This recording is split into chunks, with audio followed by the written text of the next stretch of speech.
साथ ज़बरदस्ती करेगा, उसे आमिर के साथ शादी करने से रोकने की कोशिश करेगा और उसे अपने साथ ज़बरदस्ती ले जाने की कोशिश करेगा, जिस पर अब आमिर मुदाखलत करेगा और अरसलान को ऐसा करने से रोकेगा, जिस पर अब दोनों के दरमियान में अच्छी खासी हाथापाई हो जाएगी। और फिज़ा की मॉम तो अब पुलिस को ही बुला लेगी और अरसलान को भी वार्निंग देगी कि तुम्हारी जुर्रत कैसे हुई यहाँ पर आकर मेरी बेटी के साथ ज़बरदस्ती करने पर, जिस पर अरसलान कहेगा अच्छा जैसे तुम लोगों की जुर्रत थी, मुझे पूरा साल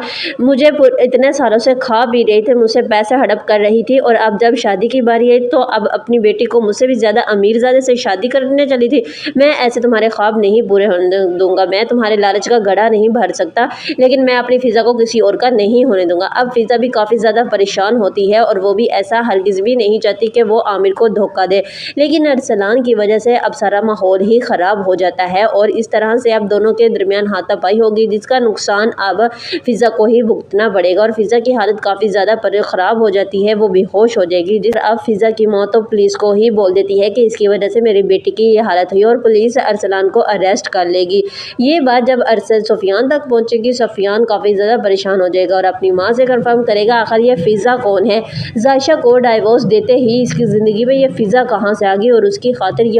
ये अरेस्ट भी हो गया, जिस पर शीरी मासूम बनते हुए कहेगी मुझे तो पता ही नहीं ये क्या मामला चल रहा है, मेरा बेटा तो बहुत ही मासूम है, यकीनन वो औरतें अरसलान के पीछे लगी होंगी इसके पैसे की वजह से। जिस पर अब सुफियान भी परेशान होता है और वो अरसलान के पीछे जाएगा अरसलान से कंफर्म करने, जिस पर अरसलान फिज़ा और आमिर का सारा गुस्सा अब इस पर उतार देगा और सुफियान को कहेगा कि मैं जायशा के साथ ज़िंदगी गुजारूं या उसे डाइवोर्स दूं, किसी और से मोहब्बत करूं या फिज़ा से करूं, तुम्हें इससे क्या मसला है, तुम मुझसे दूर रहो।